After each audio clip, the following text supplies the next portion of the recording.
All right, we are following this breaking news. This just in, a political upset that was expected in New York City. 34-year-old Zohran Mamdani elected mayor, becoming the city's first Muslim and first South Asian leader.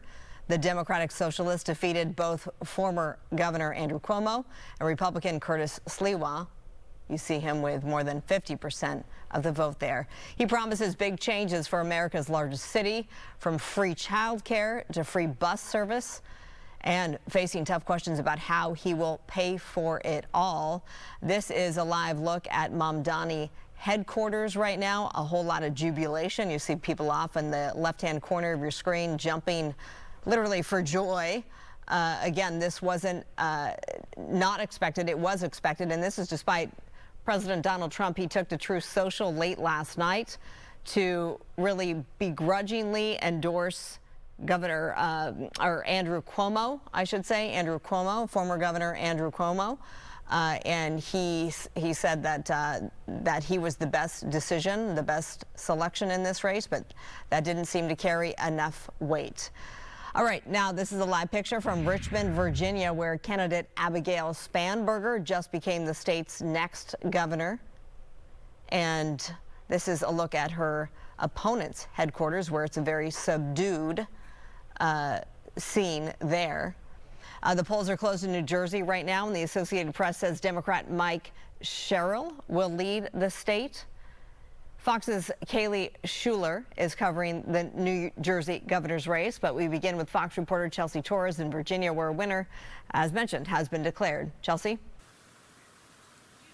That's right, Marla. It took just under an hour once the polls closed for Abigail Spanberger, the Democrat candidate, to be elected as the new governor of the Commonwealth of Virginia. And, you know, what's really interesting is that for the past few days, she's been saying that she was going to, quote, crush it in the polls, and she did. She stood alongside her family just moments ago at a packed convention center here at the state's capital, thanking everybody who helped her win, but also telling voters that she was going to fight the, quote, chaos in Washington.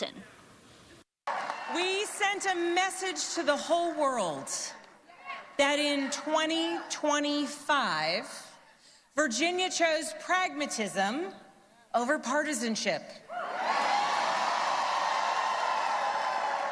We chose our Commonwealth over chaos.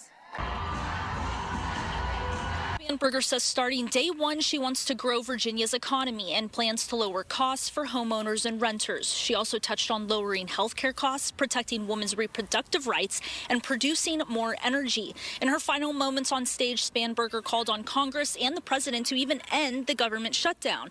She also thanked her opponent, GOP candidate Winsome Earl-Sears, for a hard-fought race. Fox News was also told by the Earl-Sears campaign that the lieutenant governor did leave Spanberger a voicemail. We know that she is going to be talking to her constituents, her voters, here soon. But what's really interesting about this race and what we've seen in history is that when there's a Republican president, Virginia typically votes for a Democrat governor. And even vice versa, if there's a Democrat president, Virginia typically votes for a Republican governor. And as we know, Marla, history reigns true tonight here in Virginia.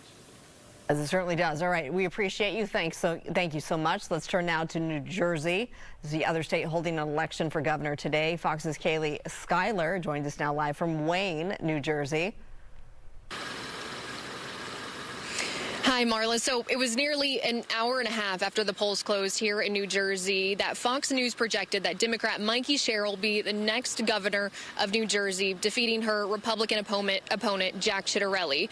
And historically here in New Jersey, voters elect a governor from the party that's not in power of the White House. But it's also been decades since voters have elected a governor from the same party 3 terms in a row. So that political trend was broken tonight. And as I've been traveling around New Jersey over the last few weeks, talking to voters, they tell me that affordability is their top concern, and that was a big part of Sherrill's campaign. She was blaming skyrocketing prices on Trump's tariffs and the Republicans' big, beautiful bill, and she essentially was running as the anti-MAGA movement. She says that New Jersey is not a purple state, it's a blue state, pointing to Democrats' edge in voter registration here in the state. And throughout her campaign, she's tethered Ciattarelli Chitterelli to Trump after President Trump endorsed Chitterelli back in May. Now, Chitterelli tonight was hoping that this was his third time a charm after he lost by about 3 points when he challenged Governor Phil Murphy 4 years ago. He was running as the Jersey guy who knows how to fix the Garden State, and he said that New Jersey is a purple state, pointing to the fact that voters have elected Republican and Democratic governors. But tonight, it seems like Sherrill has taken the lead there, and it seems like the majority of voters think that she can fix the high prices here in New Jersey. All we've heard from her so far, she posted on X saying that this is the honor of her life and she can't wait to serve the Garden State. Marla.